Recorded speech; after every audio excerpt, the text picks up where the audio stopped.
Thank you, Marion. Marion, guests, fellow Rotarians, I'm just feeling fit and well, having just ridden the Otago Rail Trail. And I've got to say, Madam President, that I'm a little disappointed when you did say to me at lunch a minute ago, I didn't know you were a cyclist. I must say that I didn't know I was a cyclist either before I took off.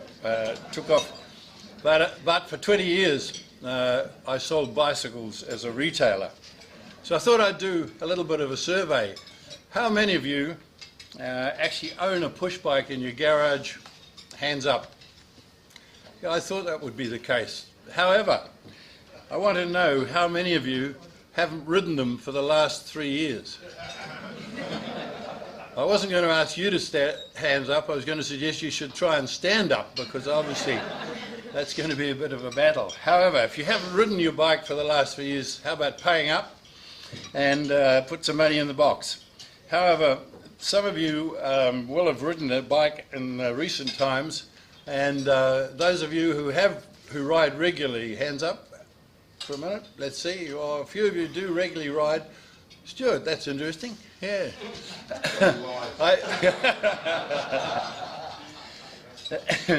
I do know, however, that e-bikes have come into form in a big way, and a number of you probably have, or some of you may have purchased an e-bike. Can I see those who have got an e-bike? Oh, there's only 2 of you. Oh, well, goodness me. I have to say that riding the Otago Rail Trail, my friend talked me into it. And as a 75-year-old that I am, I thought I could manage it, even though I'm not very fit. And the first day was uphill, slightly uphill, as rail trails are not too far uphill. However, it is uphill. Worse than that, it was a northerly gale blowing against me. On top of that, it was raining. So at the end of the first day, I got down to 8 kilometres an hour, and I think you can walk at 6. So I wasn't sure whether I should get off and push my bike or just keep struggling on. I did, however, call at the desk or the office, which fortunately was in the town we'd finished in, and say, I demand an e-bike, because the rest of our crew, there was 10 of us in the party, all had e-bikes, and I and my colleague were the only 2 without them. So the rest of the journey was fantastically easy, and I can recommend it for all of you, but I do recommend, if you're over 70, get an e-bike. Those of you who have ridden the Otago Rail Trail, can I have a look and see how many have actually ridden it? Oh, a reasonable number. So some of you will know how long the Otago Rail Trail is. I've got 3 choices here. Is it 100 kilometres, 150 kilometres, or is it 200 kilometres, the whole trail? 100 kilometres, hands up. 150. Or those of you who've done it know it is 150, not 200. So it's 150 kilometres, and being an ex-rail trail, it has got very, very low gradients, because obviously in the early days trains couldn't go up steep inclines.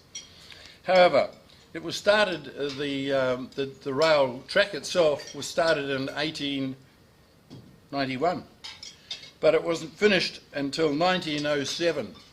It took a long time to build it, and seeing the tunnels that are hewed through the very heavy rock, shale, and the rest of the trail through great rocks, and most of it was done by hand, it's not surprising that it took nearly that 15 years to build.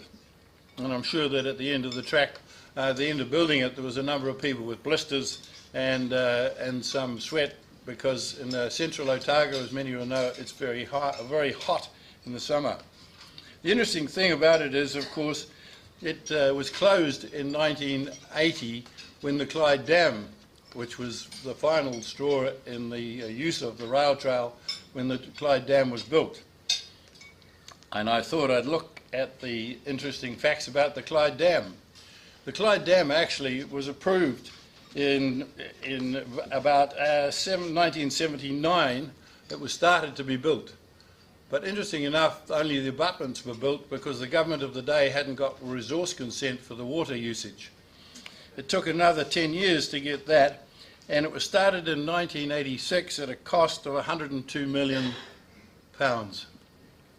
The fact of life was that they found when they started it, or before they started it, there was a fault line running right through the middle of the dam. So the dam now has a rubber joint in the middle of it to compensate for the fact that in an earthquake it would split otherwise, which is an interesting fact. The other fact was that it ended up costing a further 337 million over and above the 100 million that was forecast, and there was a lot of controversy because it was flooding all those wonderful orchards and things in the valleys, and it took another 337 million to stabilise the land all around the area that was flooded. That was Lake Dunstan and all that area.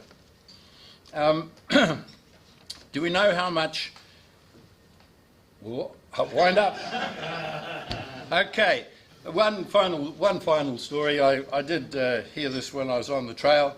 A colleague was discussing with a friend something about lions, and the fact of life is that they make love 10 to 15 times a night.